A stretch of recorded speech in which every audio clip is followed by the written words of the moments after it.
Hey YouTube, welcome back to the bunker. It is Detroit here, coming back to you with another episode of Axis and Allies: The Garrison, the YouTube Wars. It is the second season. We are now finally starting round two. It is Germany's turn once again. Germany is under the command of Dutch Lancaster. If you've been following the series so far, you're well aware that Germany had a fantastic, yes, a fantastic first round where the Germans were able to mostly get the bulk of the British Royal Navy, okay, and destroy the entirety of the British Royal Air Force and the French fighters stationed in England as well. This left the Germans in an excellent strategic and tactical advantageous position for them. Okay, so the question is, will Dutch Lancaster, who is the commander-in-chief of the German forces, will he be able to capitalize and continue the offense that he initiated early round one? So guys, let's see what he has in store for us. Enjoy this episode, and as always, let us know what you guys think of the strategies being used in this game. Enjoy.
Go ahead with Germany's turn. Before we do so, though, let's review the purchases that Dutch made with or for the Germans. The Germans started out round two with a total of 71 IPCs. The Germans recruited 5 new infantry divisions, a total of 6 artillery divisions, 2 submarines, 1 aircraft carrier, and a weapons development or research and development for costing 4 IPCs for a total of 71 IPCs. That's how much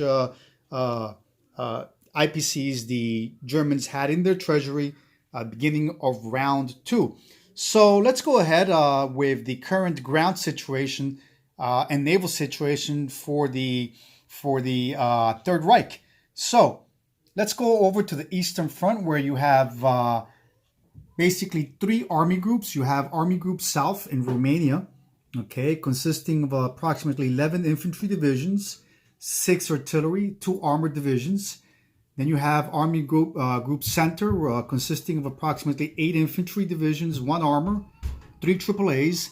Then you have Army Group North, consisting of about 7 infantry divisions. Okay, so basically this is the general layout of the German forces on the Eastern Front. Okay, so in other areas, you have the German Navy well arrayed in the Northern Atlantic, ready to deploy as well. You have a large German armored formation in France ready to deploy as well. Okay, so basically the Germans are looking very solid early on, turn 2 in this round.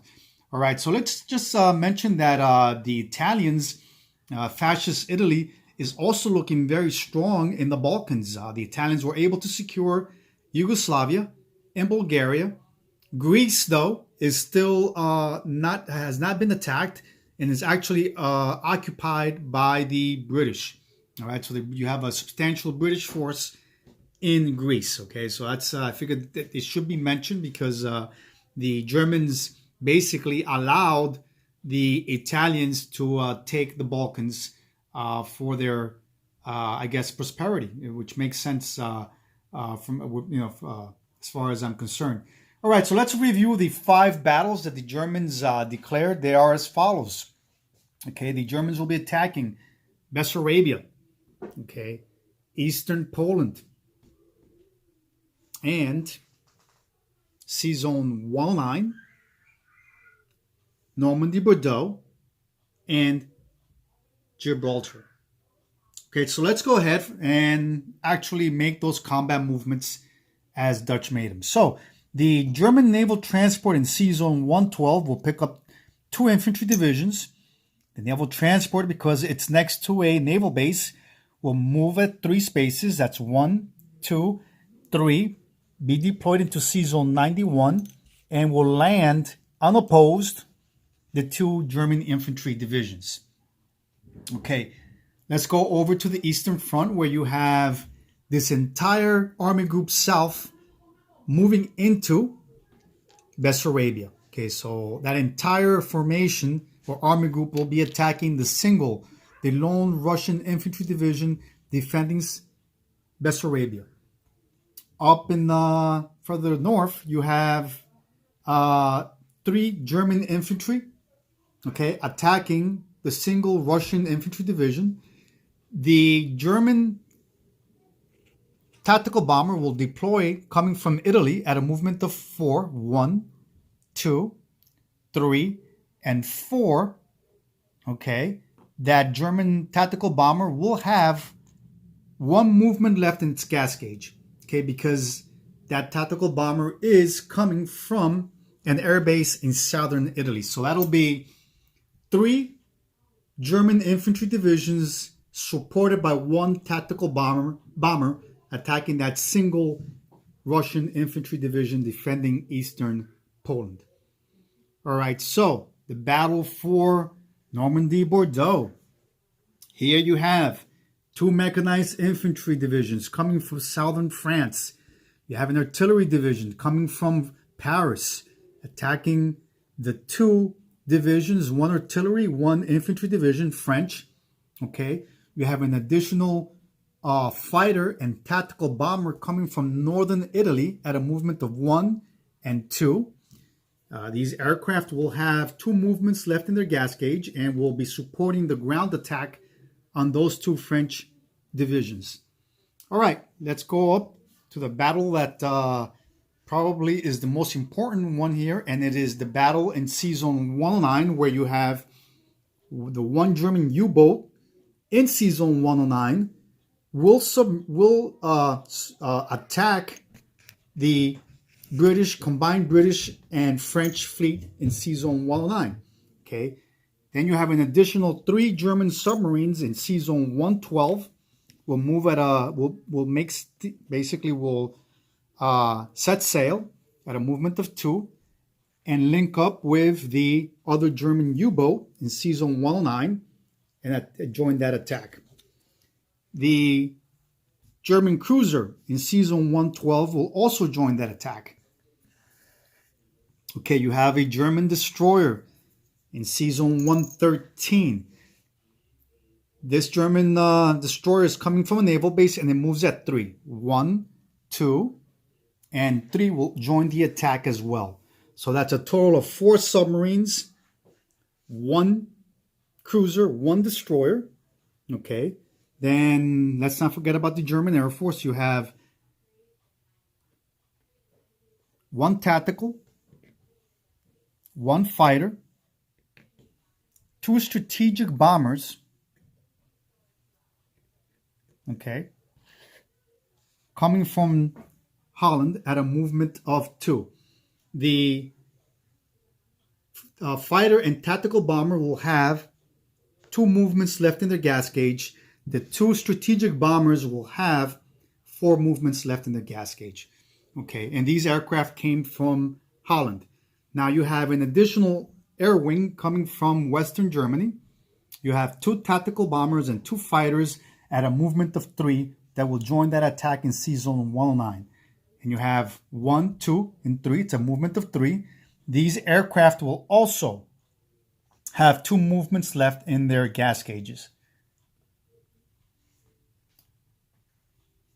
All right, so that's a total of 3 tactical bombers, 3 fighters, 2 strategic bombers, 4 submarines, 1 cruiser, 1 destroyer, all German, attacking the combined Allied fleet of 1 battleship, 3 cruisers, a destroyer, and 1 submarine.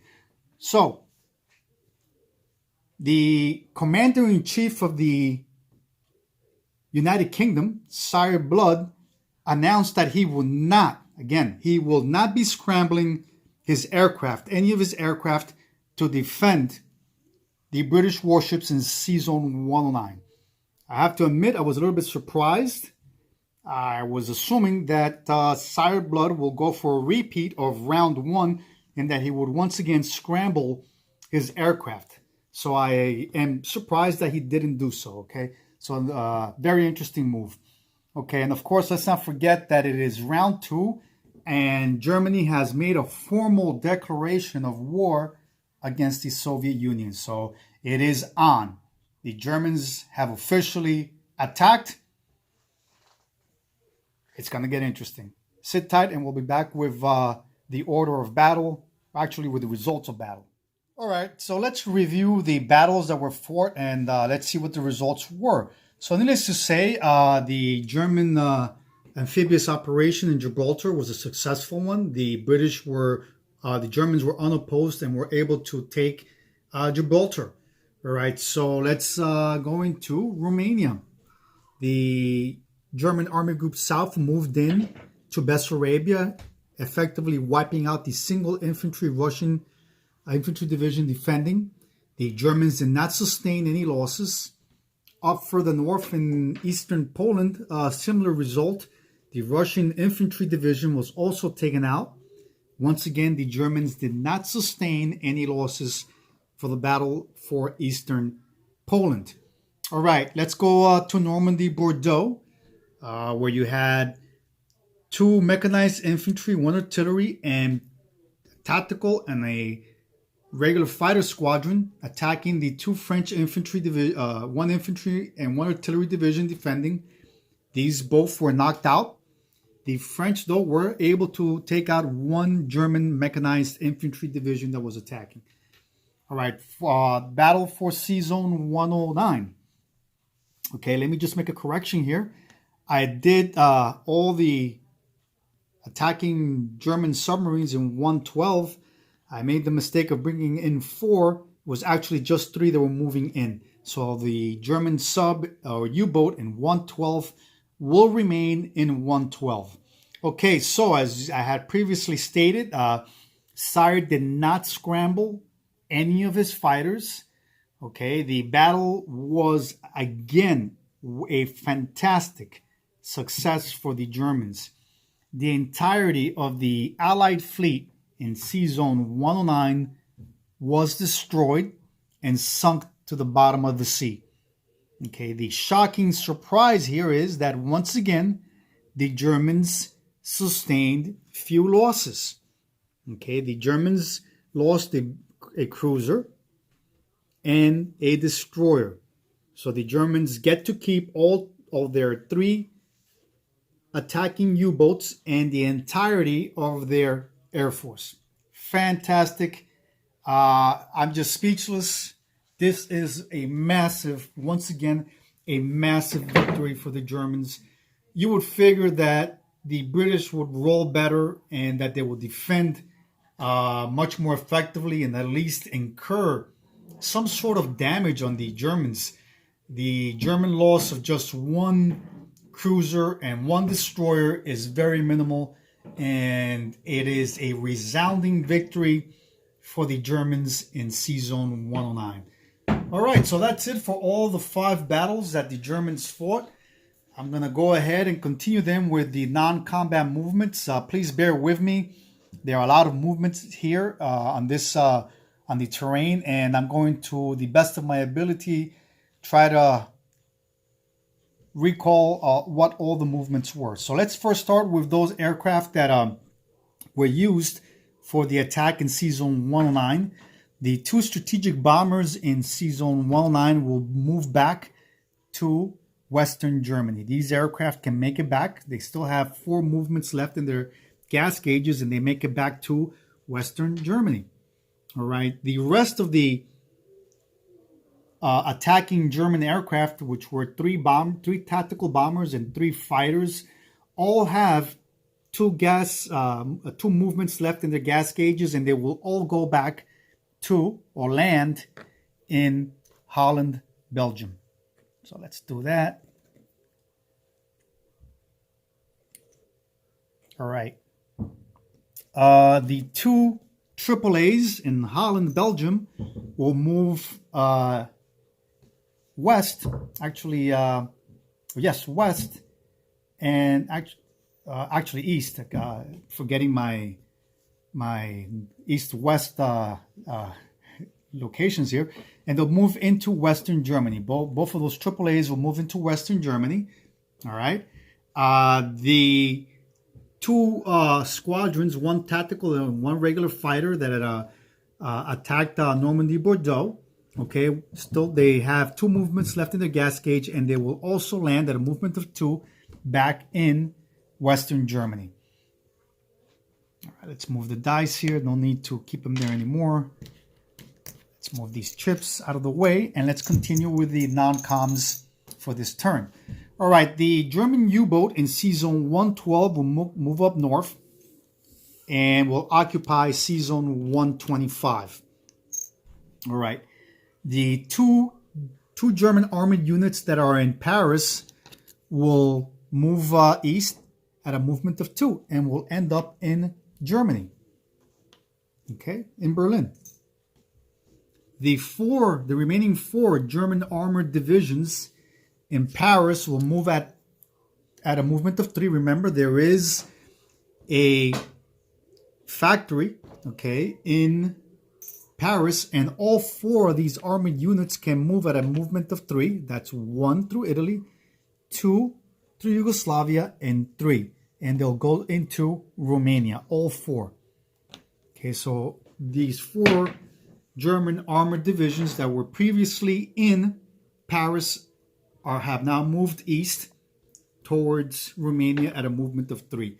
All right, and the reason why there's only 4 that can make that movement is because the value of that territory dictates that only 4 units at a time can be railroaded into any territory. Okay, so that is according to the BBR.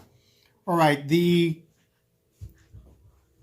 tactical German bomber that was used to attack eastern Poland has actually 1 movement left, and it'll land in Romania at a movement of 1.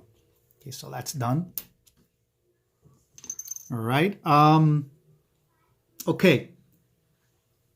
5 infantry divisions, German, will move south into Slovakia, Hungary. You have 1 German armored division moving into that territory as well from Poland, as well as 2 AAAs. All these units came from Poland. All right, and then you have 1 AAA, okay,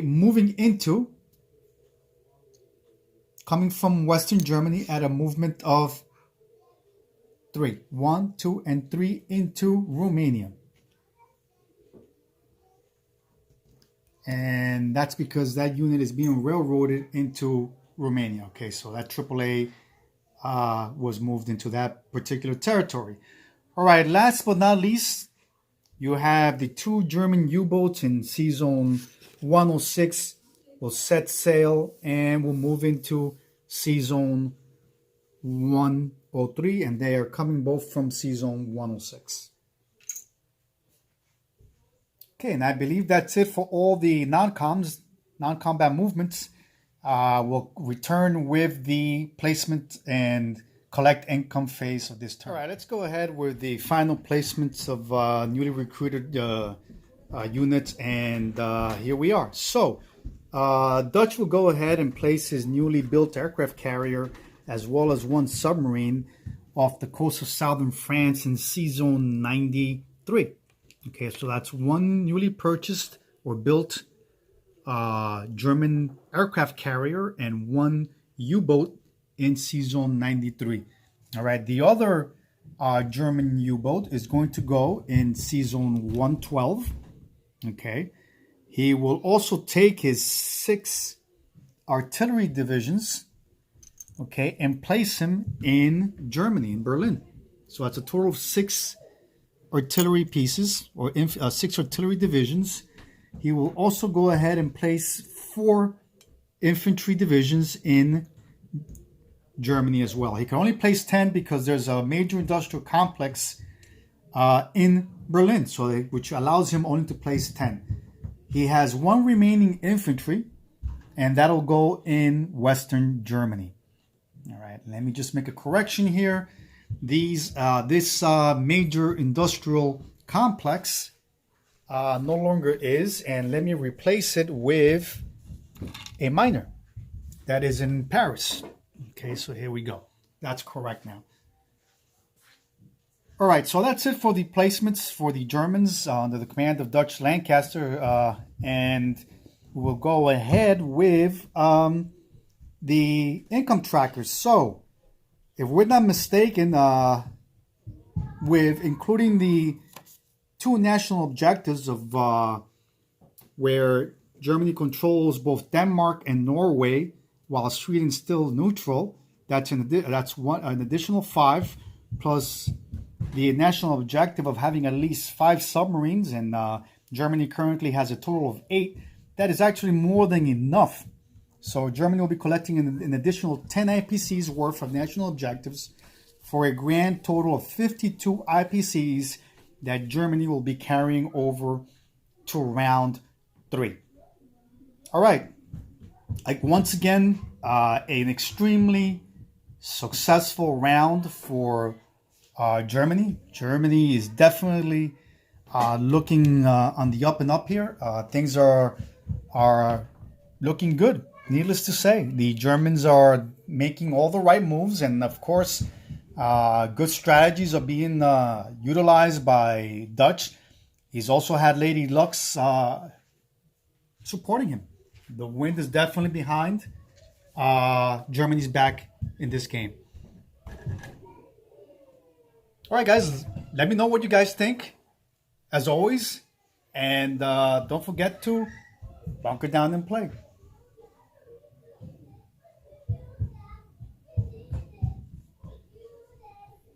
Also, guys, please don't forget, the best way for you guys to support my channel is by subscribing if you haven't done so already. Also, hit that like button.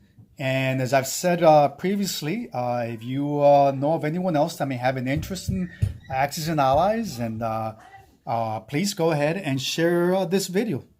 I would very much appreciate it. Thank you. And it is now Russia's turn. VK Cowboys up.